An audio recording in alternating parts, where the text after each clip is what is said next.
Last week, we got an introduction to classification. Specifically, we learned how to use the logistic regression algorithm to solve a classification problem. Today, we'll continue to explore classification by learning about the naive Bayes classifier. Even though logistic regression and the naive Bayes classifier are both used to solve classification problems, they take a very different approach when it comes to implementation. So, is the naive Bayes classifier better than logistic regression? Well, let's find out. Welcome to Julia for Talented Amateurs, where I make wholesome Julia tutorials for talented amateurs everywhere. I am your host, the Dabbling Doggo. I dabble. Last week, I told you that the machine learning workflow for solving regression problems is the same as the workflow used to solve classification problems. While that may have been true for logistic regression, the same cannot be said for all classification algorithms. Like logistic regression, the naive Bayes classifier is used in machine learning to solve classification problems. But the workflow required to implement the naive Bayes classifier is very different. Normally, I like to present some background material to provide some context. But with the naive Bayes classifier, I think that it's better to show you an implementation first, and then provide an explanation afterwards. Knowledge of Julia and VS Code is required for this tutorial. I'm also assuming that you've watched last week's episode 503, which introduced classification. Today's implementation of the naive Bayes classifier will be extremely lightweight, so it doesn't require any external packages. In your VS Code Explorer panel, create a new folder for this tutorial. In the tutorial folder, create a new file called sl_naivebayes.jl.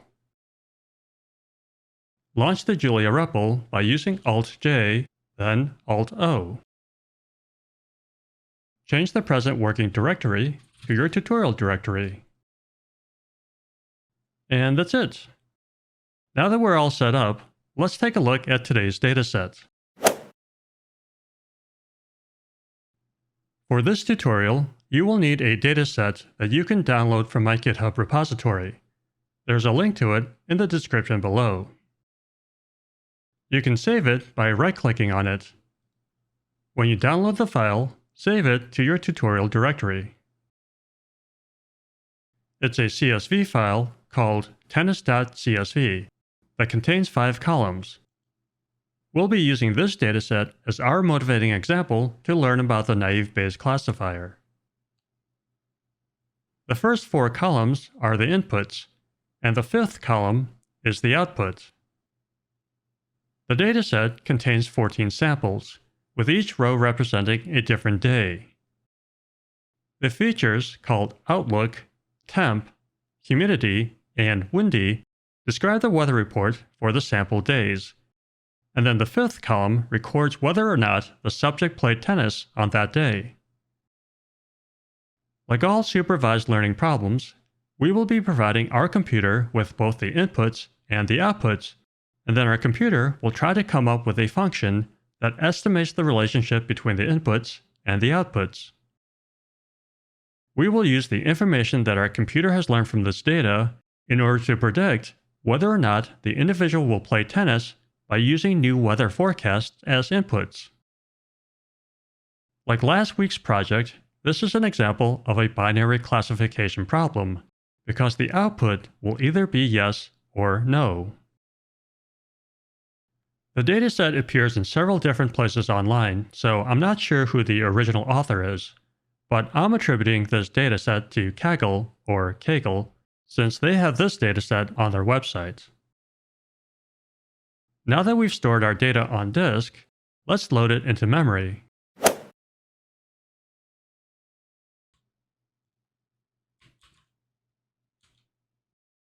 We can load our data into memory by using delimited files, which is a standard library that comes included with Julia Bayes. The keyword argument skip start gives you the option of skipping rows at the top of your dataset. We only want the data, so you can skip the header row by using this keyword argument.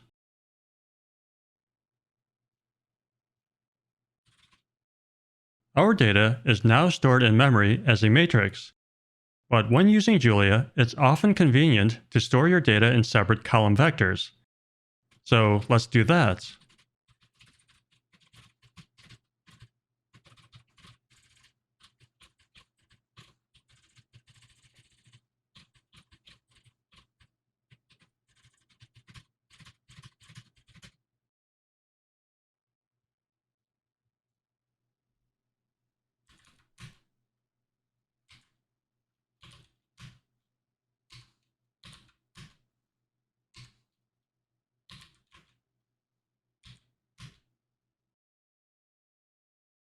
Now that we have everything in column vectors, we need to identify the unique elements in each vector.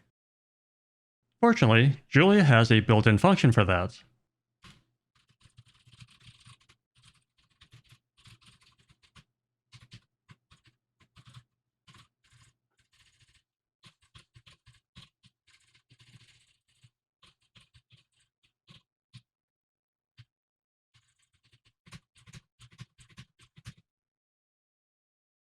You can see the unique elements in the REPL.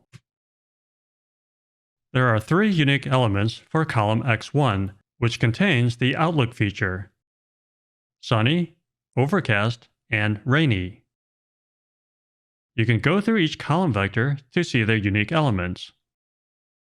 Column X2 contains the temp feature, which also happens to have 3 unique elements: hot, mild, and cold. Column X3 contains the humidity feature, and there are only 2 unique elements: high and normal. Column X4 contains the windy feature. Unlike the other columns, this column vector does not contain strings. There are 2 unique elements, which are the Boolean false and true. For the output vector Y, there are 2 unique elements: no and yes.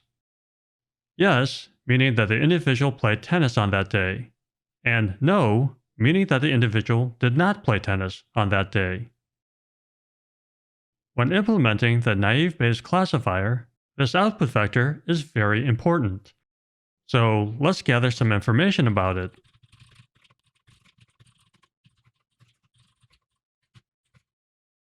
There are 14 samples in this dataset.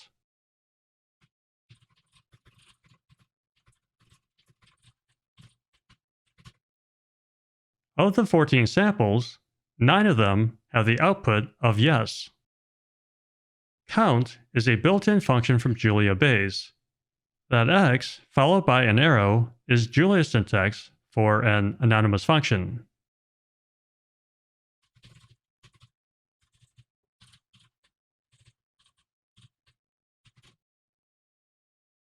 So there are 9 yeses and 5 nos, which add up to the 14 samples. With this basic information, we can calculate the probabilities for the output being yes or no based on this dataset. In this dataset, 64% of the samples have an output of yes, and 36% of the samples have an output of no. While this may be interesting and factually correct, we can't exactly use this information in order to make predictions. We need to do a little more work. Now that we have an overview of our dataset, we need to split this dataset between the yeses and the nos so that we can get a better understanding of what features are related to the yeses and what features are related to the nos.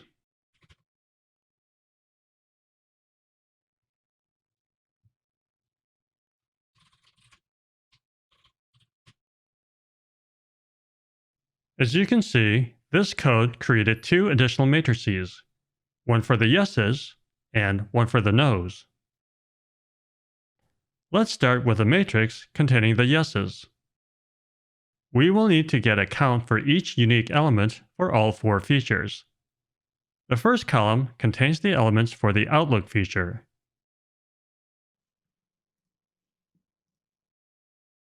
As a reminder, there are 3 unique elements: sunny, overcast, and rainy. We can use Julia's built-in count function to accomplish this.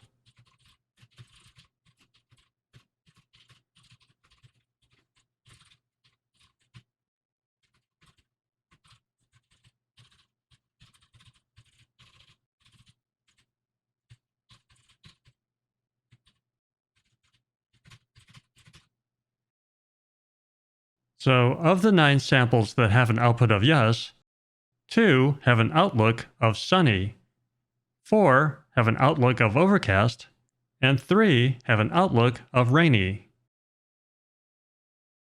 Next, we move on to the second column, which contains the elements for the temp feature. As a reminder, there are 3 unique elements for temp: hot, mild, and cool. We repeat the process to gather the counts.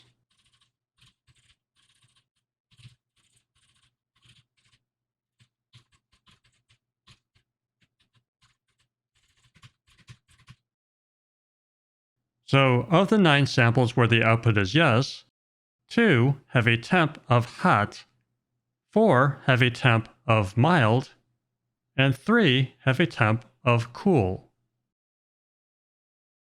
Next, we move to the third column, which contains the elements for the humidity feature. As a reminder, there are only 2 unique elements for humidity: high and normal. We repeat the process again to gather the counts.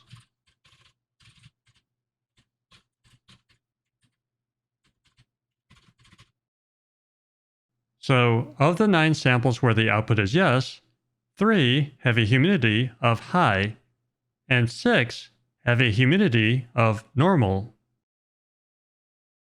Finally, we move on to the fourth column, which contains the elements for the windy feature. As a reminder, there are only 2 unique elements, which are the Boolean values of false or true.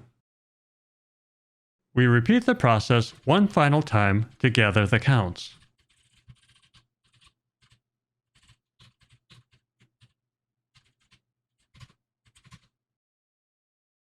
So, of the 9 samples where the output is yes, 6 have a windy value of false, and 3 have a windy value of true.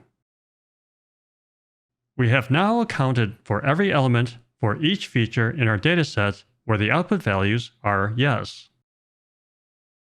We have to repeat this process for the dataset where the output values are no. Fortunately, we can just copy and paste our yes code and change the yeses to nos.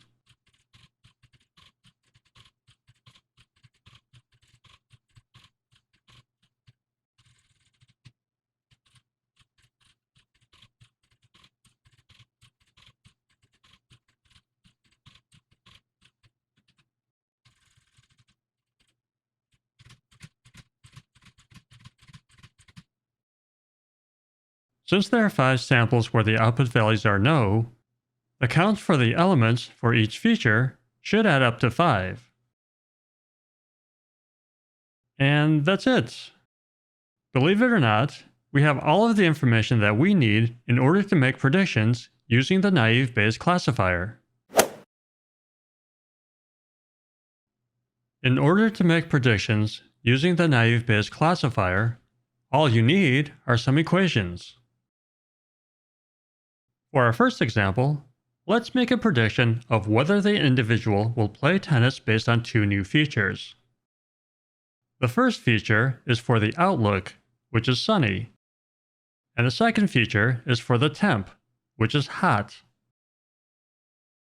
Based on these 2 new features, what's the probability that the individual will play tennis? Without knowing anything about the weather forecast, we know that this individual played tennis on 64% of the days in this dataset. Intuitively, knowing that the day will be sunny, Combined with the knowledge that this individual played tennis on 64% of prior days, it seems reasonable to think that this individual will play tennis again on this new sunny day. But knowing that the day will also be hot may cast some doubt on your intuition.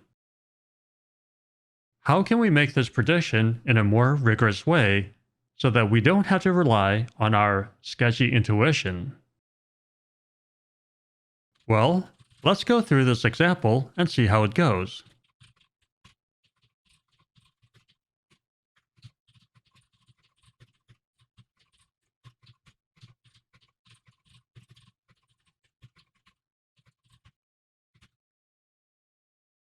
I'll explain this equation in a few minutes.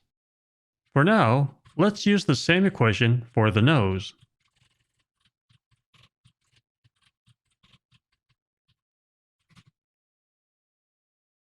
If you add these two values, they don't add up to 100%, so let's normalize them.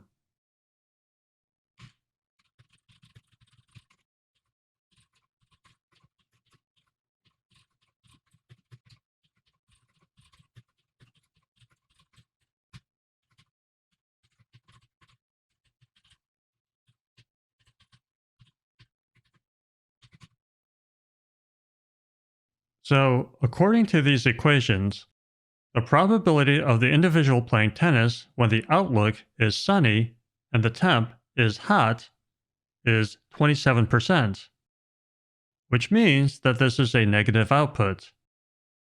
So, despite our intuition, this naive Bayes classifier is predicting that the individual will not play tennis given this weather forecast.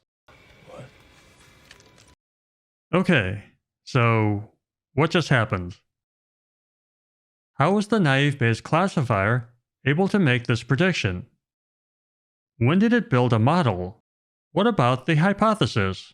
What about the cost function? Where was gradient descent? What about the learning rate? Where were the iterations?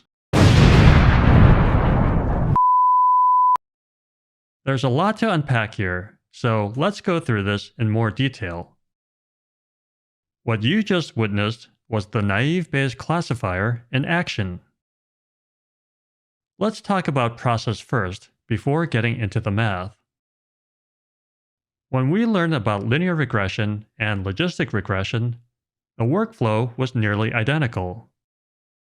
We had to initialize some parameters, define a hypothesis function, define a cost function, define an optimization algorithm, and so on, and then we let our computer repeatedly change the parameters using some learning rate in order to minimize the cost function.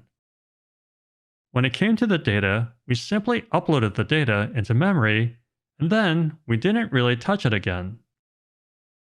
For the naive Bayes classifier, it's all about understanding the data. You start at a very high level, examining the entire dataset, and then you split that data by using the different output classes in order to gain a better understanding of the input features that are associated with those output classes. That way, when a new input is presented, you can make a prediction regarding the output. With the naive Bayes classifier, there's no need to define a hypothesis function, or a cost function, or an optimization algorithm. There's no learning rate, and there are no iterations. Once you understand the data, you simply plug it into an equation in order to make a prediction. So, what is this magic equation? And where does it come from? The naive Bayes classifier is inspired by Bayes' theorem. I say inspired by since, strictly speaking, the naive Bayes classifier is not an application of Bayes' theorem. The theorem is named after Thomas Bayes, who was an 18th century English statistician, philosopher, and minister. Bayes' theorem is stated mathematically by this famous equation. That vertical bar is the same as given. So the entire equation is read: the probability of event A occurring, given that B is true, is equal to the probability of event B occurring given that A is true, multiplied by the probability of observing A divided by the probability of observing B. On the surface, this equation looks extremely simple. Yet, when you examine it closer, it's incredibly complex and powerful. The equation allows the user to make predictions based on prior knowledge of conditions that might be related to the event. You'll recall that's exactly what we did. We predicted whether or not an individual would play tennis given certain weather conditions based on prior knowledge of how that individual behaved given related weather conditions. The trick to solving this equation using the naive-based classifier is to assume that all features are independent. Mathematically speaking, that assumption is not correct. For example, when the outlook is sunny, there's a greater chance that the temp may be hot. Or when the outlook is rainy, there's a greater chance that the humidity may be high. But when using the naive-based classifier, you ignore those potential relationships, which is why this classifier is called naive. According to the definition provided by Oxford Languages, when referring to a person or action, naive means showing a lack of experience, wisdom, or judgment. So, being called naive is not exactly flattering. If this classifier lacks experience, wisdom, or judgment, then why is the naive-based classifier used in machine learning? Well, it turns out that even though its naive assumption is not mathematically correct, the predictions made using the naive-based classifier is actually good enough for many real-world applications. Going back to our application, we can rewrite Bayes' theorem to fit our prediction example by simply replacing A with yes and replacing B with new x. So our equation reads, the probability of yes occurring given that new x is true is equal to the probability of new x occurring given that yes is true, multiplied by the probability of observing yes, divided by the probability of observing new x. We can use this equation to predict the probability of yes occurring given the new features sunny and hot. The real question is, how do we figure out the first part of that equation, the probability of new x occurring given that yes is true?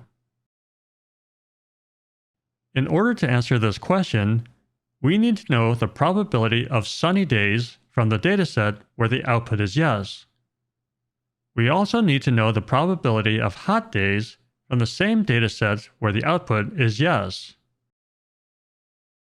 We can calculate those probabilities easily because we've already gone through the trouble of gathering those counts. But then, what do we do with this information? Well, it turns out that if we make the naive assumption that all features are independent, we can take the probability of sunny days and the probability of hot days and then simply multiply them together in order to come up with that first part of the equation. If you go back to the code, you'll see that's exactly what we did. That line that reads len underscore sunny underscore yes divided by len underscore yes is calculating a probability based on the number of sunny days in the yes dataset. And the line that reads len underscore hot underscore yes divided by len underscore yes is calculating a probability based on the number of hot days in the yes dataset. Multiplying those two probabilities together answers the question, what is the probability of new x occurring given that yes is true? Now, what about p of yes and p of new x? Well, p of yes is easy since it was one of the first things we calculated, which is just 64%. P of new x is a bit tricky, but when you go through the math, you'll discover that its real purpose is simply to normalize the probabilities, which is what the rest of the code is for. In order to compute the normalized probabilities, you need to use the same equation to come up with a probability of no occurring, given the new features sunny and hot. Once you have that number, you can normalize the probabilities by using the last two lines of code. Let's go through one more example to get a better feel for how these equations work. In this final example, let's make a prediction of whether the individual will play tennis based on 4 new features. The first feature is for the outlook, which is sunny, and the second feature is for the temp, which is cool. The third feature is for the humidity, which is high, and the fourth feature is for windy, which is a value of true. Based on these 4 new features, what's the probability that the individual will play tennis? Even though we're considering 4 features this time instead of 2, equations will be identical. We just need to multiply the probabilities for 4 features instead of 2.